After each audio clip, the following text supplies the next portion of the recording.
than that, you guys have a fantastic evening, and I'll see you next time. Fine, we're going to do it all over again. I don't care.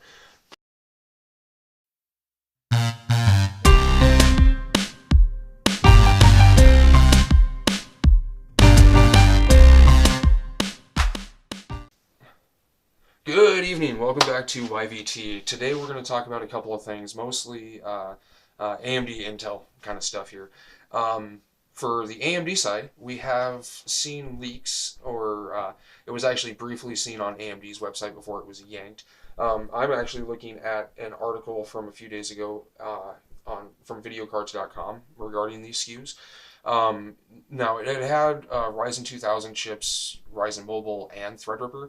But honestly, I don't get too excited about mobile chips. There's not a lot going on, at least in my opinion. They just don't excite me, all right? But so first, we're going to go over the new 2000 series Ryzen desktop CPUs, and that is the Ryzen 3 family, so the low end of the Ryzen 2000s. So the first up is the Ryzen 3 2100. Now, we don't have any information on clock speed, anything like that. What we can expect is that the 2100 is going to be a 4-core, 4-thread direct competitor with the lower end of the i3 lineup from Intel. And then to move up that stack, you have the replacement for the 1300X, which is the Ryzen 2300X. So that one should be a 4-core, 4-thread, higher clock speed, things like that, as compared to the 2100 and technically the 2200G, because it's part of the 2000 family. But yeah, the 2300X should have basically the same 4-core, 4-thread. I wouldn't suspect that they would make that one an 8-thread processor, just because if first gen is anything to go off of, Ryzen 3 was always SMT disabled. And then their SMT simultaneous multi-threading was enabled on Ryzen 5, Ryzen 7. But we'll have to see as more information comes out. Lastly, we have a new Ryzen 5 SKU. So it is the Ryzen 5 2500X, direct improvement from the 1500X. Again, no information of clock speed or anything like that, but we can suspect, again, that it is going to be a 4-core, 8-thread processor, improved clock speeds over last gen, improved IPC, things like that. Past that, that's it for the Ryzen 2000 family. Now, going up the stack further is the Ryzen Threadripper lineup. Now, this is where I get a bit more excited because the high-end desktop is something that AMD's just recently gotten into with last year's Threadripper.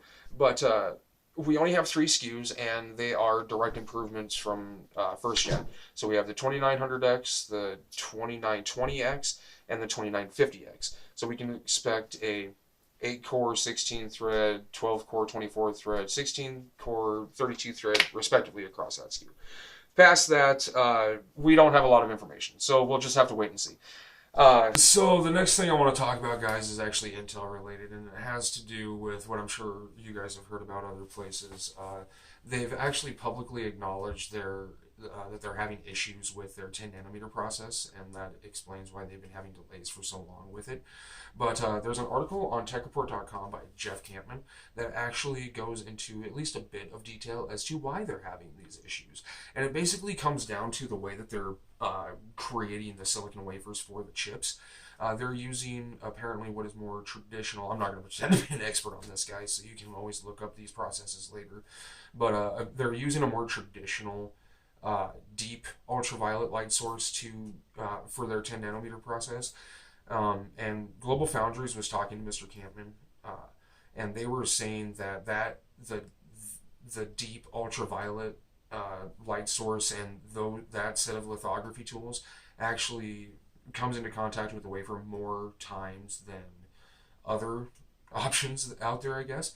But basically that increases the chance of defect, and which drops production yields, which is why they've been having these issues.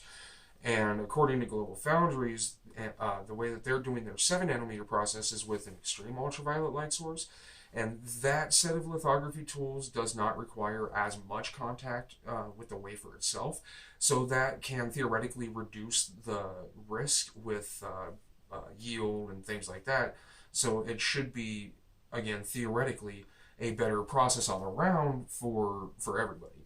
So we'll just have to wait and see how that all plays out. Honestly, I hope everything works out for Intel and AMD, just because AMD is sampling their 7nm chips later on this year, from what I've been reading around on the internet. And so I hope everything plays smooth for both, because I'm enjoying this competition between the two, because it's given the consumer something to look forward to. It's not stagnant anymore like it used to be. So yes, good things hopefully. But that's going to be it for today, guys. So go ahead and toss me a like if you enjoyed this video. Give me a thumbs up. If not, you know what to do. We have a new website. I'll have that link down in the description, including along with links to the articles that I've been talking about today. And also down in the description, I will have affiliate links for the currently available Ryzen 2000 series, including the APUs. So that way, if you want to get your hands on those, you can use those links. Other than that, I hope you guys have a fantastic night, and I'll see you next time.